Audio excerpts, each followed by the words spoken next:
gente, eu sou a Ione do blog Minha Vida Literária e hoje eu vim contar pra vocês quais foram as minhas leituras do mês de junho. Eu iniciei o mês lendo então Aristóteles e Dante Descobrem os Segredos do Universo, que então já fez com que meu mês começasse muito bem. O livro conta a história do Aristóteles, um garoto de 15 anos, que ele é bastante recluso, ele é bastante introspectivo, não tem muitos amigos, ele não consegue se sentir muito parte do mundo que ele faz parte, ele se sente diferente dos outros jovens, das outras pessoas de um modo geral. E ele também, além de não compreender muito a si mesmo e também não conseguir entender como ele não consegue se encaixar, ele também não compreende tanto assim a família dele. Ele tem um ótimo relacionamento com a mãe, mas a mãe dele guarda, digamos assim, um segredo com relação ao irmão dele, o Bernardo. Ele só tem poucas lembranças do irmão e ele sabe que o irmão dele foi preso enquanto ele, o Aristóteles, tinha apenas 5 anos. Mas ele não sabe por que o irmão dele foi preso e a família dele simplesmente não toca no assunto. O assunto Bernardo é um tabu na família, é assunto proibido, enfim. Apesar então do Aristóteles se dar muito bem com a mãe dele, existe toda essa questão que não permite com que eles falem no Bernardo. O pai dele, por outro lado, ele acaba se identificando com o pai no sentido do pai ser muito quieto também, ser muito introspectivo. Isso porque o pai dele esteve presente na Guerra do Vietnã e ele costuma dizer que o pai dele guarda toda uma guerra dentro de si. O Aristóteles, então, tem a vida dele mudada a partir do instante em que ele conhece o Dante, um garoto de 15 anos, também descendente de mexicano. Vale lembrar que tanto Aristóteles quanto Dante são descendentes de mexicanos vivendo nos Estados Unidos. E a partir do momento, então, que eles se conhecem, eles estabelecem uma conexão, estabelecem uma amizade, e isso permite com que os dois descubram mais sobre si mesmos. Eu gostei então muito da leitura por ela ser bastante reflexiva. O Aristóteles é muito questionador quanto a si mesmo e ele faz diversas observações e questionamentos importantes ao longo da história, tanto sobre ele quanto do mundo ao redor dele, quanto dos pais. O livro é cheio de frases de impacto, ele também é construído através de capítulos curtos, então isso dá uma fluidez muito boa para a leitura, uma velocidade muito boa. Quando eu vi, eu já tinha terminado de ler o livro. E, enfim, eu acho que também vale a pena dizer que o livro me lembrou em muitos aspectos as vantagens de ser invisível e também o Apanhador no Campo de Centeio, porque os dois livros eles também tratam da juventude, eles trazem personagens que estão questionando o mundo ao redor, que estão questionando sobre si mesmos. Então, por causa disso, de todos esses questionamentos, eu achei que esse livro me lembrou esses dois. O livro também ele é cheio de temáticas importantes da juventude, não só a juventude, mas a vida como um todo. Então ele também vai falar um pouco sobre drogas, sobre relacionamento, sobre a homossexualidade, enfim. Foi uma leitura que eu gostei demais e que eu achei muito rica por ela ser assim tão questionadora, tão reflexiva. Eu gosto de leituras assim. Tem resenha dele minha no blog e também vale lembrar que esse aqui é um dos livros que estão fazendo parte da promoção de 3 anos da Minha Vida Literária. A minha outra leitura foi Desejos, da Alexandra Bullen. Ele conta a história da Olivia, uma garota que acabou de mudar de cidade, está tentando se adaptar então à nova cidade, à nova escola, aos novos amigos, todo esse momento de adaptação à nova vida dela. Eu gostei do livro por ele trazer essa questão do luto, por trazer essa dificuldade em se lidar com essas mudanças, com essa mudança em específico, com essa perda, né, melhor dizendo, e também por ele ter esse quesinho de fantasia que envolve o vestido mágico, que envolve a irmã como fantasma. Eu também gostei do fato em que o livro ele mostra a dificuldade da irmã em encarar a vida como sendo um fantasma, então ela não tendo acesso a absolutamente mais nada daquilo que ela tinha enquanto ela era viva, porque ela é um fantasma, embora ela esteja ali, ela não está, só a Olivia consegue vê-la, consegue falar com ela. Mas de um modo geral é um livro então juvenil, ele vai tratar dessas questões da adolescência, ele vai ter então um romance na escola, ele vai falar das questões da amizade durante a adolescência, nessa parte da escola. O livro então na verdade é um livro juvenil, que traz essas questões juvenis que praticamente todos os livros juvenis trazem, mas que tem como diferencial então essa pitadinha de fantasia e essa questão do luto, que eu acho que trouxe uma melancolia, uma reflexão interessantes para a obra. O livro ele é narrado em terceira pessoa, por isso talvez no começo eu demorei um pouco a me envolver com ele, foi difícil para mim me afeiçoar no começo à personagem, talvez porque eu esteja mais acostumada com livros narrados em primeira pessoa nesse momento, então eu estranhei um pouquinho esse aqui quando eu comecei, mas depois de, sei lá, umas 100 primeiras páginas eu consegui me envolver e a leitura transcorreu normalmente. Não foi assim um livro, nossa, maravilhoso, leiam por favor, mas foi sim uma leitura válida. Ele também está sendo sorteado na promoção de 3 anos do blog. Minha próxima leitura foi o Livro das Princesas. Eu fiz um vídeo sobre ele para o Desafio Fujicando sobre Chiquilites, então tem vídeo resenha dele aqui no canal. Uma antologia de 4 contos, escrito por 4 diferentes autoras, então Meg Cabot, Lauren Kate, Patrícia Barbosa e Paula Pimenta. Cada um deles é uma releitura de um diferente conto de fada. O da Meg Cabot é a releitura de A Bela e a Fera, o da Paula Pimenta é a releitura de Cinderela, o da Lauren Kate é de A Bela Adormecida e da Patrícia Barbosa de Rapunzel. Eu gostei do livro, principalmente por causa dos contos brasileiros. Eu achei que a Meg Cabot e a Lauren Kate deixaram um pouco a desejar. A Meg Cabot, porque no final eu achei que ela correu demais com o conto dela, então eu não consegui me afeiçoar às personagens, não deu tempo de eu me afeiçoar a elas, eu achei que tudo aconteceu muito rápido, enfim, eu acabei ficando com aquela sensação de superficialidade. O conto da Laura Kent eu não gostei porque eu acho que ela não criou uma história nova, o diferencial é que ela trouxe a perspectiva do príncipe ao invés da perspectiva da princesa, e também porque o conto dela é narrado em terceira pessoa, não em primeira, diferentemente dos outros contos. Mas enfim, o conto dela intercala então a visão do príncipe Percy nos dias atuais com a história da princesa Thalia, que é uma história mais antiga, que no caso seria a Bela Adormecida. E nessa história da Thalia, ela modificou alguns nomes, alguns detalhes, mas é praticamente a mesma história. Então você não tem assim um diferencial, eu não consegui vê-la colocar a história dentro de outra história e criar a história dela. Ela contou uma história que já existe, mudando alguns detalhes, e colocou a parte do Percy que vai ser o diferencial, assim, no enredo. Mas ainda assim não vai modificar a história como um todo.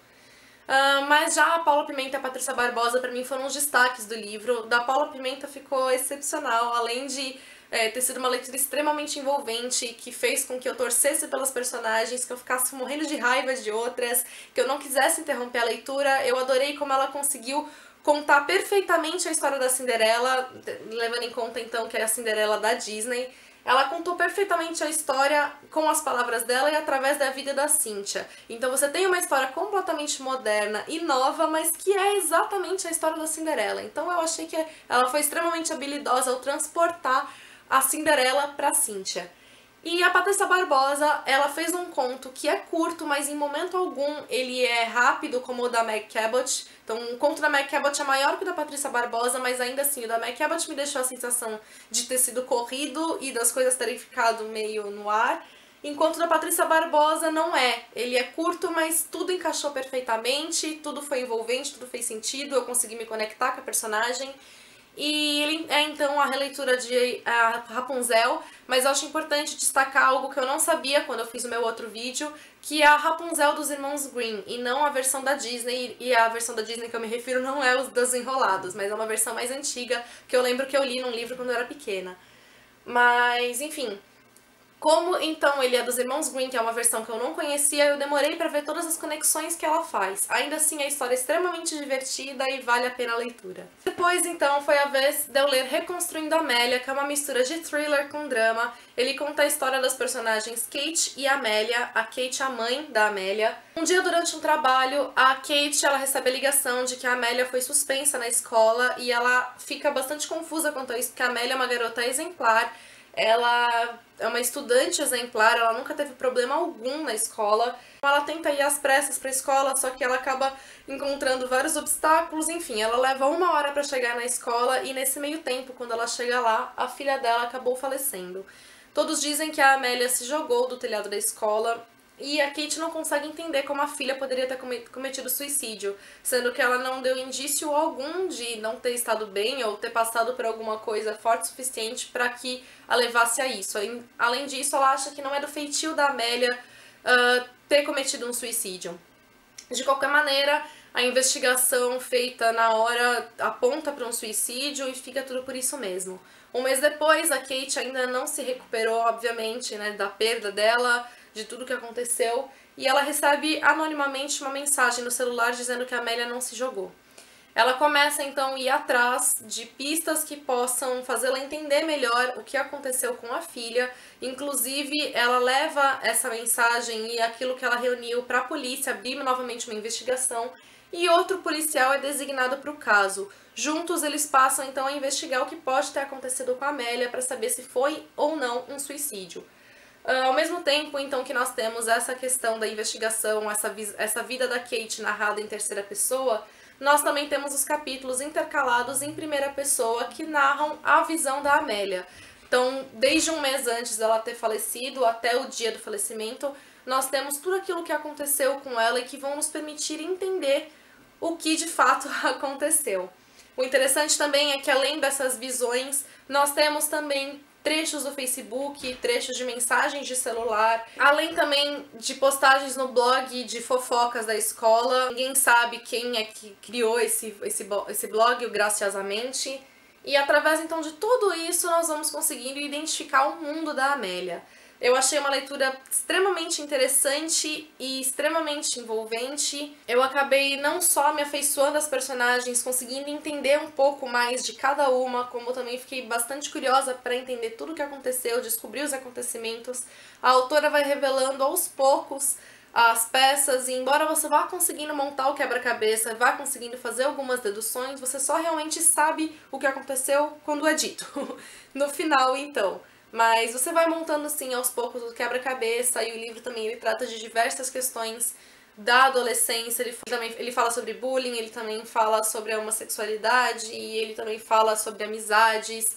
Enfim, é um livro, então, que eu achei bastante interessante, bastante completo, que vale a pena e que também está sendo sorteado na promoção de 3 anos do blog. A penúltima leitura foi A Máquina de Contar Histórias, do Maurício Gomide. Ele traz a história do Vinícius Becker, que é um autor best-seller mundial, um autor brasileiro, e no dia do lançamento do último livro dele, ele recebe a notícia que a Viviana, a mulher dele, que já vinha sofrendo de câncer, de leucemia há 4 anos, veio a falecer.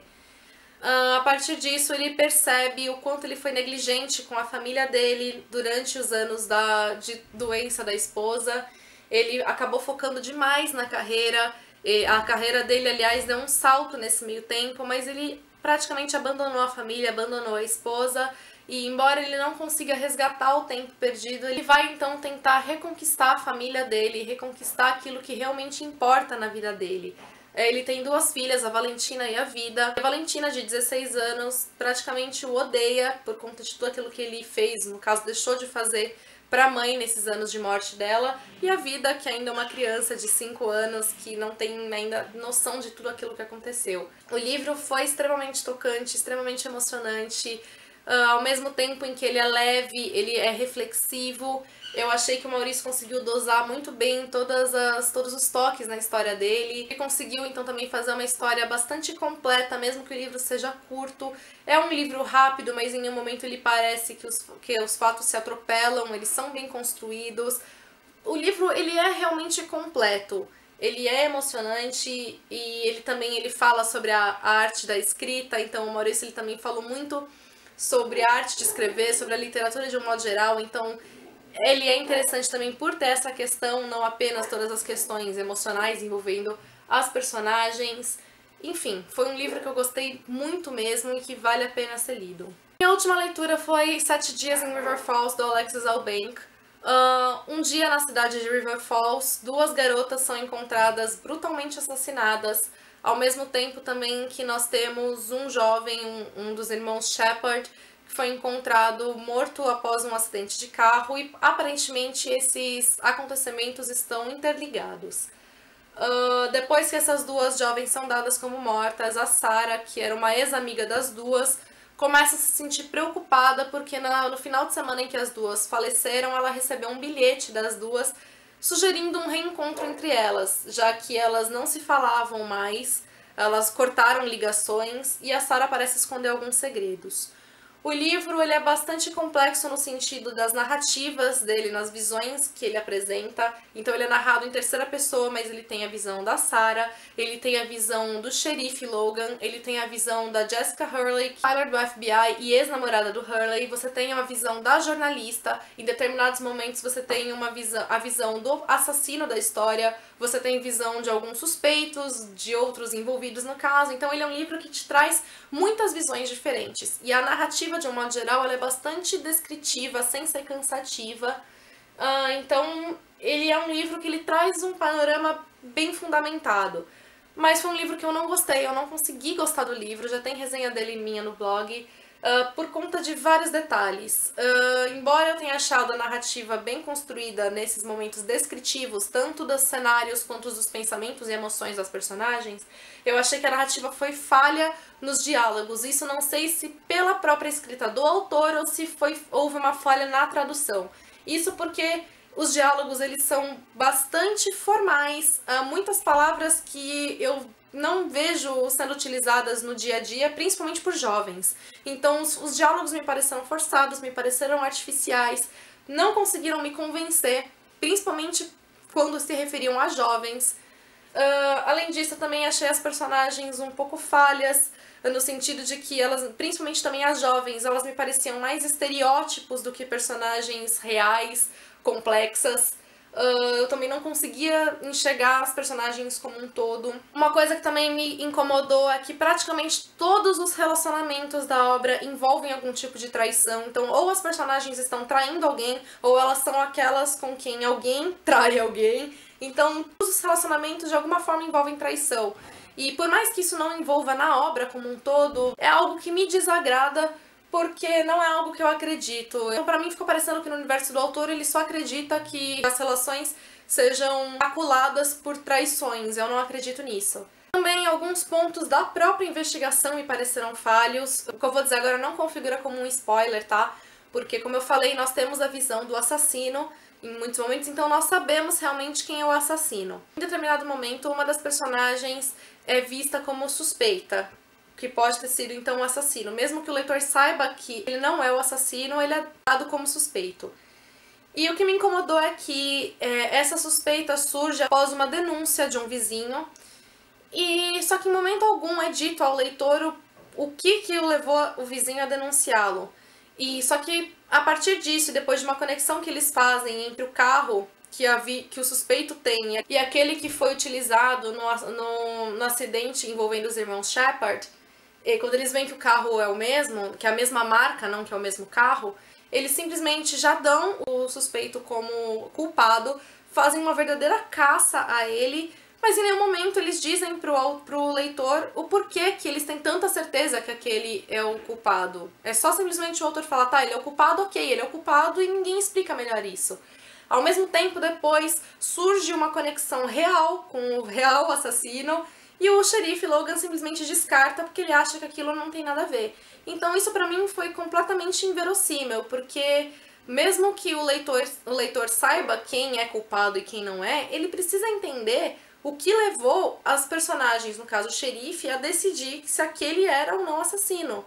E isso pra mim não parece parte de uma investigação real. Então isso pra mim pareceu também falho, foi uma coisa que me incomodou. Enfim, por conta de todos esses detalhes, eu não consegui gostar do livro. O livro acabou parecendo pra mim um pouco amador. Esse aqui é o primeiro livro do autor, então eu acho que faltou certa maturidade. Talvez, como esse aqui também é o primeiro de uma série, talvez os outros livros não sejam assim. Mas eu acho que faltou sim, então, um pouco de maturidade nesses detalhes do livro, que pra mim acabaram sendo cruciais no fato de eu ter gostado deles ou não.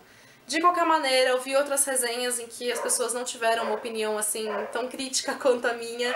Então eu acredito que, mesmo que eu não tenha gostado, isso não significa que o livro seja ruim ou que é uma verdade universal e que todo mundo vai desgostar dele também. Acho que outras pessoas, principalmente se elas não forem tão críticas quanto eu, podem vir a gostar da leitura. Então se você tem interesse em fazê-la, faça. Só então deixo a minha opinião de que eu não gostei do livro, não significa que você não vai gostar. É isso então, foram essas as minhas leituras. Ainda essa semana sai a quarta parte do Bookshelf Tour. Beijos a todos, até o próximo vídeo. Se a direção você perdeu,